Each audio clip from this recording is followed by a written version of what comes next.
Have you ever noticed how some people smile the second a question gets too close? Not because they are happy, because the question feels like a hand reaching for a locked door. And the smile is the polite sign that says, "Do not enter." Maybe it is you. Maybe you have done it without realizing. Someone asks, "Are you okay?"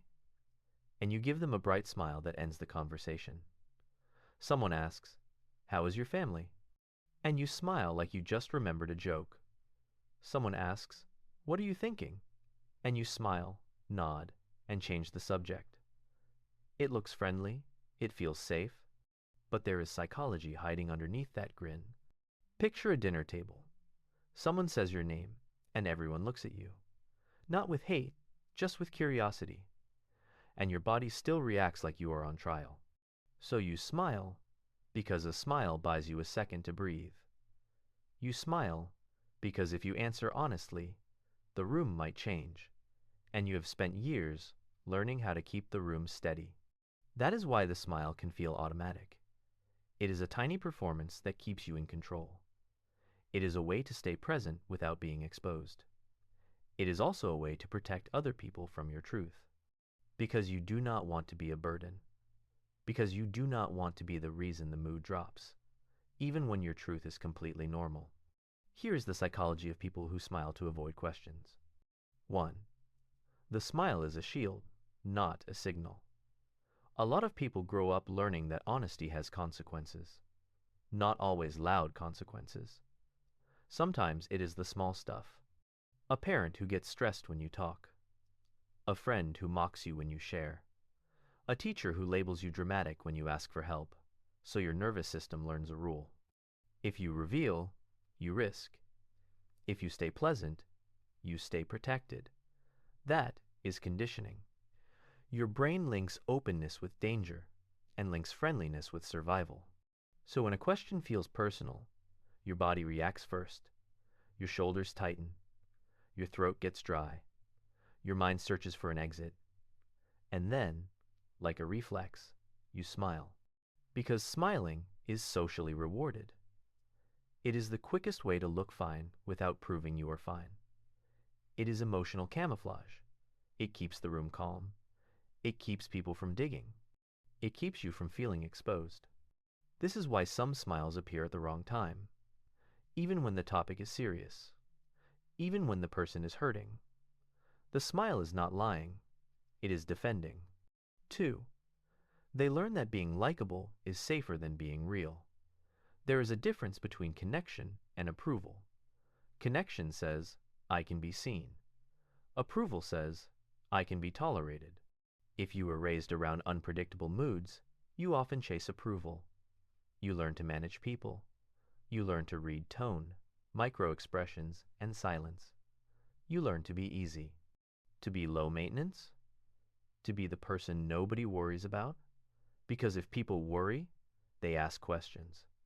And questions require answers. And answers require vulnerability.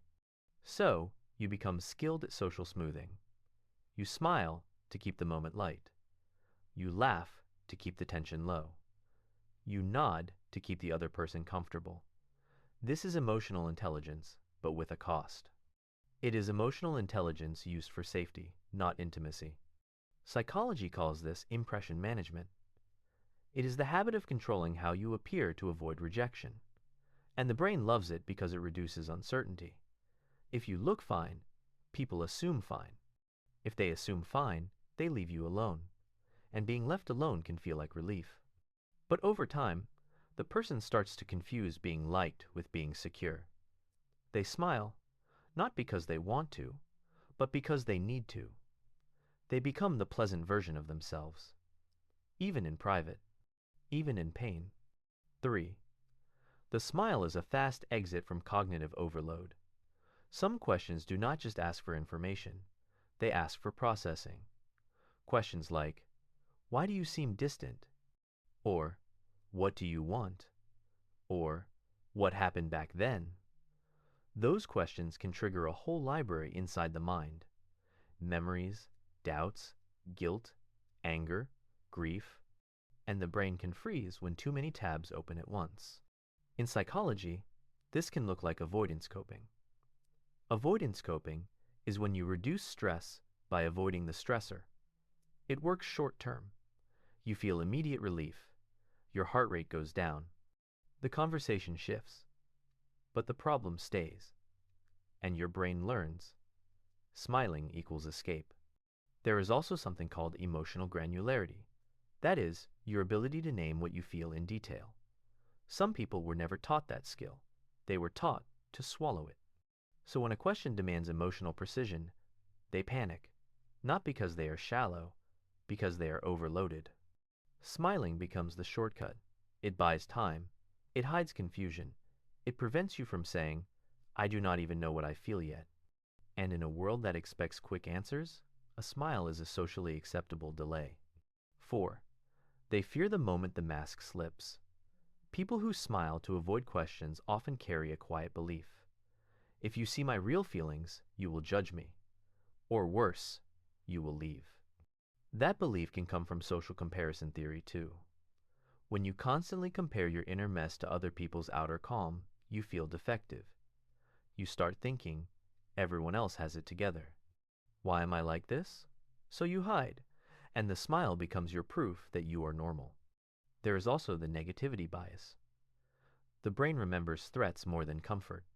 So if you opened up once and it ended badly, your brain stores that memory like a warning label. One bad reaction can outweigh 10 good ones. And the next time someone asks a personal question, your brain does not replay the good times, it replays the worst one. So you smile. Because smiling feels like control. This is why some people become experts at being fine. They can perform fine while feeling empty. They can perform fine while feeling anxious. They can perform fine while feeling lonely. And the longer they perform, the scarier honesty becomes. Because honesty would not just reveal the truth. It would rewrite the identity they have built. 5. The smile is a boundary they do not know how to speak. Here's the part most people miss. Not everyone who avoids questions is hiding something dark. Sometimes they are protecting something tender. Sometimes they are protecting their timing. Sometimes they are protecting their privacy. But they never learned how to set boundaries without guilt. So, instead of saying, I do not want to talk about that, they smile. Instead of saying, that question feels too personal, they smile. Instead of saying, I need space, they smile. Because direct boundaries can feel rude to them, or dangerous, or like they will be punished for having needs. This is where personality traits matter. If someone is high in agreeableness, they may prioritize harmony over honesty. If someone is high in neuroticism, they may anticipate conflict even when none is coming. If someone has an anxious attachment style, they may fear that saying no will cause disconnection. So the smile becomes the softer no. But there is a hidden cost. When you keep using a smile as a boundary, people cannot read your limits. So they keep asking. They keep pushing. They keep assuming you are okay with it. And then you feel trapped. You start avoiding people. You start avoiding conversations. You start resenting questions that were never meant to hurt you. All because your boundary was invisible. If you recognize yourself in this, listen closely. You are not broken. You are adapted. Your smile was a strategy. It helped you survive awkwardness, tension, and emotional risk. It helped you stay safe in rooms where honesty was not safe.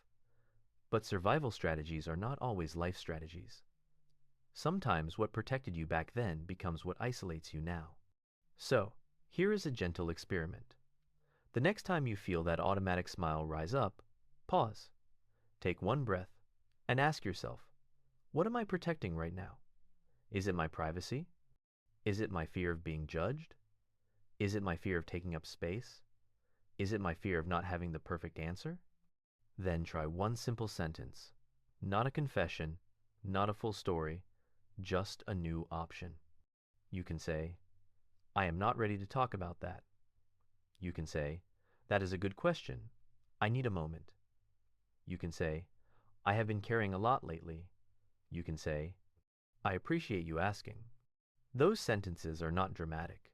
They are honest boundaries. They turn your smile from a wall into a doorway. They teach your nervous system that connection can be safe, slowly, one conversation at a time. Because the goal is not to stop smiling. Smiling is beautiful. The goal is to stop using your smile to disappear. If this video felt like someone finally described what you do without blaming you, then you are not alone. Write in the comments, do you smile when you feel cornered? Or do you go quiet? Or do you change the subject?